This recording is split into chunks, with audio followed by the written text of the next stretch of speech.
Senior leader and ఆవిడ కూడా ఒక సోషలిస్ట్. అదేవిధంగా మనకు ఆన్లైన్లో అందుబాటులో ఉన్నారు నరేష్ శంకర్ గారు, ఆయన ప్రముఖ న్యాయవాది. వీళ్ళందరితో మాట్లాడదాం. నిజంగానే ఇటువంటి అత్యాచారాలు జరగడానికి గల కారణాలేంటి? ఎందుకంటే ఇంత మోడర్న్ ప్రపంచంలో కూడా ఇంకా ఆడవాళ్ళ మీద ఇటువంటి అత్యాచారాలు జరగడం, వాళ్ళని అమానుషంగా వేధించడం, వాళ్ళని హత్య చేయడం అనేది నిజంగా బాధించదగ్గ విషయం. సో దీని మీద మరి చాలా రకాలుగా డిబేట్లు జరుగుతున్నప్పుడు కూడా ఎక్కడ మార్పు కనిపించడం లేదు. సో పద్మా వీరప్పనేని గారు, నిజంగా మనం అంటే రీసెంట్లీనే దీని మీద చాలాసార్లు చర్చించుకున్నాం. అంటే ఆ ఘటనలు మరొక ముందే మన దిశ చూసాం. మొన్న రీసెంట్లీ కూడా ఇదే హైదరాబాద్లో డిఏవి పబ్లిక్ స్కూల్లో జరిగిన ఘటన కూడా చూసాం. దాని మీద కూడా మీరు కూడా రియాక్ట్ అయ్యారు. సో ఈరోజు బెంగాల్లో జరిగినటువంటి ఈ ఘటన గురించి ఒక మహిళగా మీరు ఎలా రియాక్ట్ అవుతారు? ముందుగా అందరికీ, ప్రేక్షకులందరికీ, మీకు ప్యానెల్లో ఉన్న వారందరికీ కూడా స్వాతంత్ర దినోత్సవ శుభాకాంక్షలు.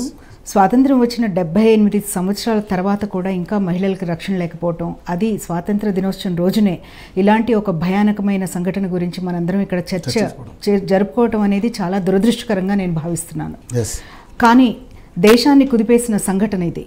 ఎలా అయితే 2012లో డిసెంబర్ టైంలో నిర్భయ ఇన్సిడెంట్కి దేశం అంతా కదిలి వచ్చి ఒక ఇంపార్టెంట్ చట్ట సవరణ చేశారు ఒక 3 నెలల్లో, ఫిబ్రవరి 2013కి. అలాంటి ఒక సంఘటన ఇది. ముఖ్యంగా చెప్పుకోవాల్సింది ఏంటి అంటే, వెస్ట్ బెంగాల్లో ఈ సంఘటన జరిగింది. వెస్ట్ బెంగాల్లో ఈ పర్టికులర్ మహిళ, నేను పేరు తీసుకోవటం లేదు, she's a doctor and she's a post graduate in training. నాకు తెలిసిన వివరాలు చెప్తాను, విచ్ ఆర్ అథెంటిక్ డీటెయిల్స్. ఎంతవరకు చెప్పకూడదో అంతవరకు నేను చెప్పను, బట్ ఏవి పబ్లిక్ డొమైన్లో ఆల్రెడీ ఉన్నాయో నేను చెప్పదలుచుకున్నాను.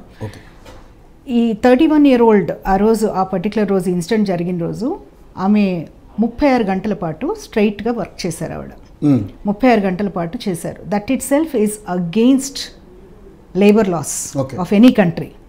మీకు పాశ్చాత్య దేశాలు తీసుకున్నా, ఇండియా తీసుకున్నా కూడా రోజుకి 8 గంటలు, మహా అయితే 10 గంటలు, వారానికి 40 గంటల నుంచి 50 గంటల వరకు మనకు తెలుసు. కానీ ఈ రోజుకి కూడా మనకి దురదృష్టకరం ఏంటంటే, మెడికల్ ఫీల్డ్ ఒక్క దాంట్లో మటుకి రూల్ ఫాలో అవ్వటం లేదు. రెసిడెంట్ డాక్టర్స్కి again and again senior doctors మేము ఎంతమంది చెప్పినా కూడా, నేను అమెరికాలో ఉన్నప్పుడు స్ట్రిక్ట్గా ఉండేది. నేను అక్కడ 14 ఏళ్ళు ఉన్నాను. మొదట కొన్ని రోజులు అది ఫాలో అయ్యేవాళ్ళు కాదు, తర్వాత ఫాలో అయ్యారు. కానీ ఇండియాలో మటుకు ఈ రోజుకి కూడా 36 గంటలు అనేది బార్బెరిక్, అది గ్రేవ్యార్డ్ షిఫ్ట్స్. నేను ఎందుకు ఈ విషయాన్ని పర్టికులర్గా చెప్తున్నాను అంటే, ఒక మనిషి శారీరకంగా, మానసికంగా బాగా అలసిపోతారు 36 గంటలు చేస్తే. ఇదే మనిషి పాప 36 గంటలు పనిచేసి డిన్నర్ చేసి, ఇంకొక 4 హౌస్ సర్జన్స్తో కలిసి ఆమె డిన్నర్ చేసి కాసేపు పడుకుంటానని దాదాపు 2 టైంలో ఆమె రెస్ట్ తీసుకోవడానికి వెళ్ళారు.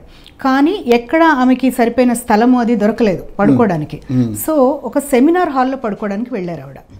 సెమినార్ హాల్ అనేది ఓన్లీ అక్కడ డాక్టర్స్ యూస్ చేస్తారు, ట్రైనింగ్లో ఉన్న వాళ్ళు యూస్ చేస్తారు. పెద్ద బయట వాళ్ళకి యాక్సెస్ లేని ప్లేస్ సెమినార్ హాల్ అంటే. సెమినార్ హాల్ వెళ్ళి పడుకోవడం జరిగింది. అక్కడ ఒక మేక్ షిఫ్ట్ బెడ్ మీద ఆవిడ పడుకున్నారు. ఈ 36 గంటలు చేయటం వల్ల ఆవిడ బహుశా ఎంత అలసిపోయి ఉంటుందంటే, ఆవిడకి ఆ రూమ్లో ఎవరైనా వచ్చినా తెలుసుకునే అవకాశం ఉండదు. అందుకే నేను 36 గంటల మీద అంత స్ట్రెస్ చేశాను. మామూలుగా ఏంటంటే, మనకు బాగా రెస్ట్ చేసుకుని ఊరికి కాసేపు పడుకున్నప్పుడు చీమ చిట్టుకుమన్నా మనకు మెలకు వస్తుంది, రూమ్లోకి ఎవరైనా వచ్చినా కూడా మెలకు వస్తుంది. కానీ ఆమె ఉన్న శారీరక మానసిక పరిస్థితిలో బాగా అలసిపోవడం మూలన బహుశా ఆమెకు తెలిసిండే అవకాశం ఉండేది కాదు. రూమ్లోకి ఎంతమంది వచ్చారు అనేది తెలియదు. అక్కడ మనకి ఎర్లీ మార్నింగ్ ఆమె బహుశా ఈ ఇన్సిడెంట్ దాదాపు పోస్ట్మార్టం అనాలిసిస్ ప్రకారం 3 నుంచి 5 మధ్యలో జరిగినట్టుగా అనుకుంటున్నారు, మోస్ట్ లైక్లీ 4 to 5. ఆ తర్వాత తల్లిదండ్రులకి దాదాపు 7:30 టైంలో వాళ్ళ ఫాదర్కి ఫోన్ కాల్ వెళ్ళింది. ఏంటంటే, మీ అమ్మాయి చాలా సీరియస్గా ఉంది, హాస్పిటల్కి రండి అని. రాత్రి అమ్మాయి దాదాపు 10-11 మధ్యలో వాళ్ళ మదర్తో మాట్లాడింది. అప్పుడు షీ వాజ్ కంప్లీట్లీ ఫైన్. ఈ అమ్మాయికి పేరెంట్స్కి తెలిసినంత వరకు ఎలాంటి జబ్బులు లేవు, మానసికంగా కానీ శారీరకమైన జబ్బులు ఎలాంటి లేవు. She was completely healthy person, very active person and very, అంటే ఎలాంటి జబ్బులు లేవు అమ్మాయికి.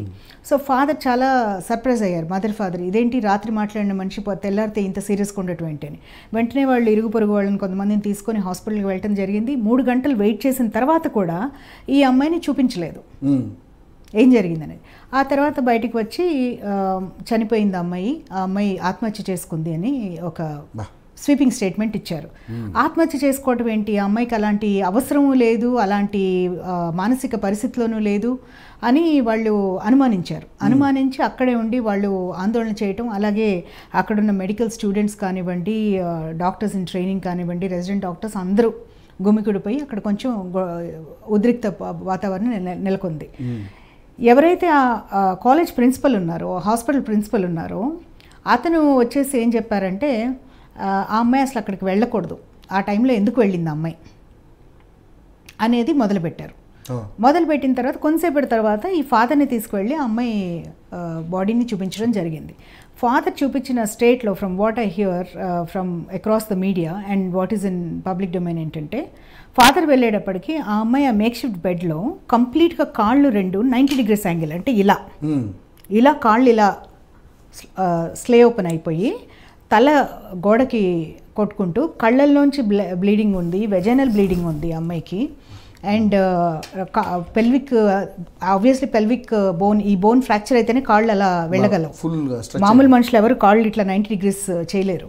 సో అతి పాశవికంగా అమ్మాయి బ్లీడింగ్ ఇదంతా చూసేప్పుడు అక్కడంతా మడుగ్గా బ్లడ్ ఉండేటప్పటికీ ఫాదర్ అంటే ఎవరైనా చలించిపోతారు. కూతుర్ని ఆ స్థితిలో చూసిన పేరెంట్స్ పరిస్థితి ఎలా ఉంటుందో నేను చెప్పక్కర్లేదు మీకు, ఎంత దారుణమైన పరిస్థితిలో చూశారు అమ్మాయిని.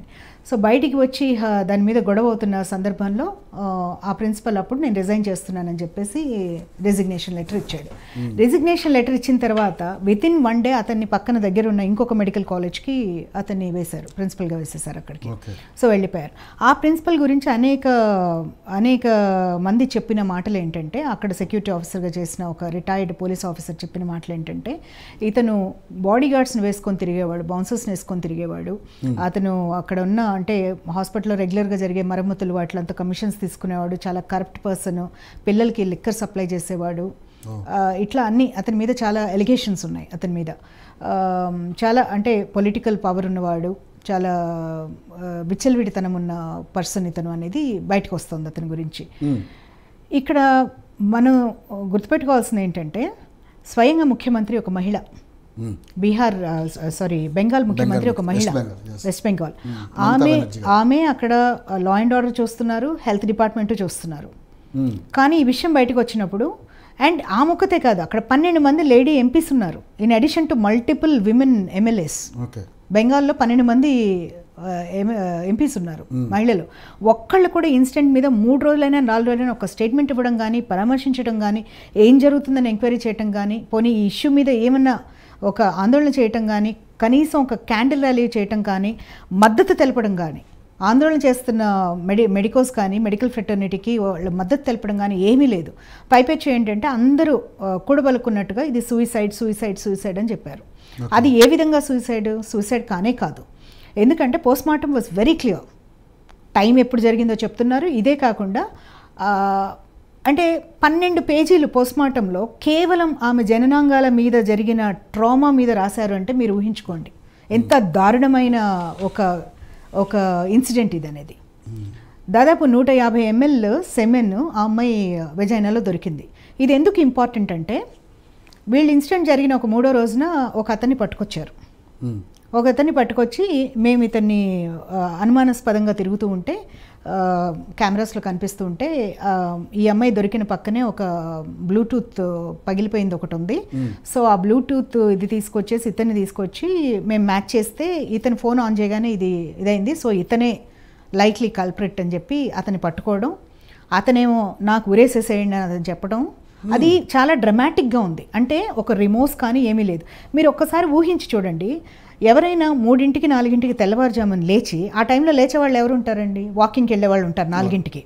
వాళ్ళు జనరల్గా చెవులు అవి పెట్టుకొని వాళ్ళు బయటికి ఎక్కడైనా వాకింగ్కి వెళ్తారా? పోనీ హాస్పిటల్లో చుట్టూ తిరుగుతున్నారు అనుకున్నాం, పోనీ ఓపెన్ స్పేస్ ఉందనుకుంటే. అసలు కాన్ఫరెన్స్ హాల్లో ఏం పని ఉంటుంది వాళ్ళకి? కాన్ఫరెన్స్ హాల్లో పని ఉండదు, ఇది ఒక సెమినార్ హాల్ కాబట్టి. అక్కడికి వచ్చి బ్లూటూత్ పెట్టుకొని అతను ఆమెని మానభంగం చేస్తాడా అండి? That's one thing. And second thing, మానభంగం చేసిన తర్వాత, ఈ అమ్మాయిని అంత టార్చర్ చేసిన తర్వాత అతను అది వదిలేసి అతను వెళ్ళి పోలీస్ బెరాక్స్లో, మార్క్ దిస్ వర్డ్స్, పోలీస్ బెరాక్స్లో పడుకున్నాడు అతను వెళ్ళి. He is a volunteer of police. ఈ పట్టుకున్నవాడు ఒకడు మనం పోలీస్ ఇన్ఫార్మర్స్ అంటాం కదా, అలాంటి వ్యక్తి. పోలీసులకి ఇన్ఫర్మేషన్ ఇవ్వడం, వాళ్ళకి కావాల్సిన పనులు చేయటము, చిన్న చిన్న దందాలు చేసుకోవడం ఇతని మీద పోర్నోగ్రఫీ చూస్తాడు అనే ఒక్క ఇది, ప్లస్ అతనికి భార్యని కొట్టాడు, 4 వైఫ్స్ ఉన్నారు అనే ఒక ప్రొఫైల్ ఒకటి ఉంది అతనికి. సో ఈ ప్రొఫైల్ని అడ్డం పెట్టుకొని ఆ పోర్నోగ్రఫీ చూస్తున్నాడని, అక్కడ బ్లూటూత్ దొరికిందని, ఆ టైంలో తచ్చాడుతున్నాడు అని చెప్పి ఒక్క రీజన్తో అతను పట్టుకున్నారు. అతను అయి ఉండొచ్చు, బట్ అతను ఒక్కడే అయ్యే ఛాన్స్ మటుకు లేదు. ఎందుకంటే వెజైనాలో దొరికింది దాదాపు 150 ml సెమెన్. జనరల్గా ఒక నార్మల్ హెల్దీ మేల్ ఎజాక్యులేట్ చేసినప్పుడు ఈ మెడికల్ డీటెయిల్ ఎందుకు చెప్పాల్సి వస్తుంది అంటే, అది ఎందుకు 150 ml ఎందుకు అబ్నార్మల్ అనేది తెలియాలి చూసే వీక్షకులకు కానీ మీకు కానీ. మామూలుగా ఎవరైనా కూడా 0.5 ml, 1.5 ml నుంచి 5 ml ఎజాక్యులేట్ చేస్తారు. 5 ml మ్యాక్సిమం. ఇది 150 ml అంటే అక్కడ జస్ట్ ఇమాజిన్ ఎంతమంది ఉండుంటారు.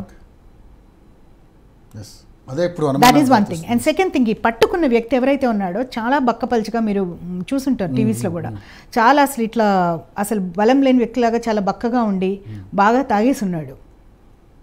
సో అతను ఒక్కడు ఆ అమ్మాయి ఇట్లా విరిచేయడం కానీ ఇవన్నీ చేసే ఇది ఉందని నాకు అనిపించలేదు ఆ మొత్తం డీటెయిల్స్ చూస్తే.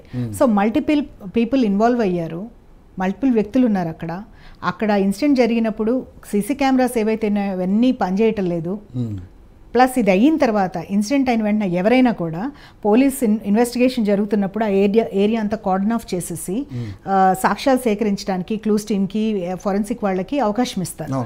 ఇలా కాకుండా వీళ్ళు రెండో రోజే అక్కడ దానికి ఆపోజిట్ ఉన్న హాల్ అంతా రెనోవేషన్ పేరిటితో ఇదంతా మొత్తం ఇది చేసేసారు. So that is also against common sense. అందులో అక్కడ ఉన్న మెడికల్ డాక్టర్స్కి తెలుస్తుంది అలా చేయకూడదు అని. ఆల్రెడీ కేసు ఇన్వెస్టిగేషన్ మొదలు పెట్టినప్పుడు అక్కడ పోలీసు వాళ్ళు చెప్తారు మీరు ఇలా చేయకూడదని. కాంట్రాక్టర్ వచ్చేసి గోడలు పగలగొట్టేసి అలా చేస్తారండి? అది అసలు సాధ్యమా? ఆనవాళ్ళు కూడా లేకుండా అట్లా చేయటం అనేది. సో వీటన్నిటి దృష్ట్యా హైకోర్టుకి వెళ్ళడం జరిగింది పేరెంట్స్. హైకోర్టులో చాలా క్లారిటీగా వాళ్ళు అసలు ఆ 4 డాక్టర్స్ ఎవరైతే ఈ అమ్మాయితో కలిసి డిన్నర్ చేశారో, ఈ అమ్మాయి పడుకునే ముందు 4 డాక్టర్స్తో కలిసి డిన్నర్ చేసింది, వాళ్ళు అక్కడ రెగ్యులర్గా ఉన్న జూనియర్ డాక్టర్స్, వాళ్ళు ఏమయ్యారు, వాళ్ళ స్టేట్మెంట్ ఎందుకు తీసుకోలేదు, వాళ్ళు ఎక్కడున్నారు, వాళ్ళ వేరే అబౌట్స్ ఏంటి. అలాగే ఈ ప్రిన్సిపల్ హాస్పిటల్ సూపరింటెండెంట్ ఈయన ఇది ఎందుకు తీసుకోలేదు ఎవిడెన్స్ మీరు, how can you let them go off అని హైకోర్టు ప్రశ్నించి సిబిఐకి ఇవ్వడం జరిగింది. ఫైనల్గా ఇది CBI is there, they started their investigation. ఇది క్లుప్తంగా జరిగింది ఇన్సిడెంట్ ఇది. కానీ ఇక్కడ బాధాకరమైన అంశం ఏంటంటే, ఒక డాక్టర్గా ఆమె 36 గంటల పాటు పనిచేస్తూ తన ప్రాణాలకి రక్షణ లేని విధంగా అయిపోయింది. ఇది దట్ ఈస్ వెరీ సాడ్. మీరు ఈ ఇన్సిడెంట్ ఎందుకు నాకు బాధగా అనిపిస్తుందంటే, రేప్స్ అనేదండి it is not a sexual act according to me, it is violence, basically pure violence. ఒక అంటే ఒక ఆధిపత్యం కోసం అంటారో, వాళ్ళకున్న ఒక తిక్క చూపించుకోవడానికో మహిళ మీద చేసే టార్చర్ ఇది. They violate the women and that is not something, అదేదో ఒక ఫిజికల్గా ఆ పూట అమ్మాయి ఇదవ్వడం కాదు, అది లైఫ్ లాంగ్ అమ్మాయికి ఒక it will have some psychological trauma ఉంటుంది, పోస్ట్ ట్రామాటిక్ స్ట్రెస్ డిజార్డర్ ఉంటుంది. అన్నిటికన్నా బాధాకరం ఏంటంటే వీళ్ళు చంపేస్తున్నారు, అమ్మాయి చంపేస్తున్నారు, కాల్ చేస్తున్నారు, చెట్లకు ఊరిదిస్తున్నారు. బెంగాల్లో పోస్ట్ పోల్ టెర్రర్ జరిగింది కదండి, అప్పుడు ఎంతమంది మహిళల్ని వీళ్ళు కాల్ చేసేయడం, బూడిద చేయటము. మీకు ఆ వీడియోస్ ఇస్తాను, ప్లే చేయండి మీకు ధైర్యం ఉంటే తర్వాత ఎప్పుడైనా. కాల్ చేసి చెట్లకి ఉరితీయటము. చిన్న పిల్లలు 14 ఏళ్ళు 15 ఏళ్ల పిల్లల్ని కూడా ఇలా చేశారు వీళ్ళు. బెంగాల్లో మహిళా ముఖ్యమంత్రి ఉండి, ఇది రాజకీయం కాదు, నేనేదో బీజేపీ అంటున్నానని కాదు, నేను స్పష్టంగా చెప్పాలనుకుంది ఏంటంటే, ఒక మహిళగా ఉండి, ఒక మహిళ అయి ఉండి ఆవిడ పర్టికులర్లీ బెంగాల్లో మహిళల్ని శక్తి స్వరూపిణులుగా వాళ్ళు పూజిస్తారు, కలకత్తా కాళీ అంటారు. అలాంటి ఒక చోట మహిళా శక్తి అని మాట్లాడే దగ్గర అసలు మహిళల్ని కనీసం బతకనివ్వట్లేదండి అక్కడ, ఇర్రెస్పెక్టివ్ ఆఫ్ ఏజ్. ఇప్పుడు ఈ కొన్ని రేప్ కేసెస్ ఏమవుతున్నాయంటే బాగా హైలైట్ అవుతున్నాయి. ఇప్పుడు నిర్భయ కేసు కానివ్వండి, ఇప్పుడు ఈ కేసు కానీ బాగా హైలైట్ అవుతున్నాయి. ఆ హైలైట్ అవడం మంచిది, ఎందుకంటే ప్రజల్లో అది వస్తుంది, దీనికి ఏదో ఒక మార్పుకి నాంది అవుతుంది అది. కాకపోతే రోజుకి ఎంతమంది పిల్లలండి, మన తెలంగాణ తీసుకోండి, ఎంతమంది పిల్లల్ని చంపేస్తున్నారు ఇట్లాగా. వెలుగులోకి రాని ఎన్నో వెలుగులోకి రానివన్నీ ఉన్నాయి. వెలుగులోకి మనమే ఎన్నోసార్లు మాట్లాడాం. మాట్లాడుకున్నాం. నేనే ఎన్నోసార్లు నేషనల్ హెచ్ఆర్సీకి కానీ స్టేట్ హెచ్ఆర్సీకి వెళ్ళి రిప్రజెంట్ చేశాను, విమెన్ కమిషన్కి వెళ్ళి. ఎన్ని కేసులు మహిళల మీద అవుతున్నాయి ఇట్లాగా? Yes. ఒక్క 2 రోజులు 3 రోజులు మాట్లాడుతున్నారు, ఆ తర్వాత ఇది అవుతుంది. ఫర్ ఎగ్జాంపుల్ మీరు నిర్భయ తీసుకోండి. నిర్భయ డిసెంబర్ 2012 అసలు దేశమంతా ఒకటైపోయింది. కుదిపేసింది. మీకు ఫిబ్రవరి 2013 కల్లా ఒక మంచి యాక్ట్ వచ్చింది. ఓకే, బాగా భయపడతారు, ఇంకా మహిళల జోలికి రారు అనుకున్నాము. అవుతుంది ఏంటి? అదేమన్నా ఆపుతుందా? మనల్ని ఆపట్లే. చట్టాలు మనకి లెక్కలేనని ఉన్నాయండి. అవును. చట్టాలు లేక కాదు ఇక్కడ ప్రాబ్లం ఏంటంటే మగవాడు అనేవాడు మృగాడు అయ్యాడు. ఆ మృగాల్ని కంట్రోల్ చేసి ఇది చెయ్యాలి వీళ్ళని.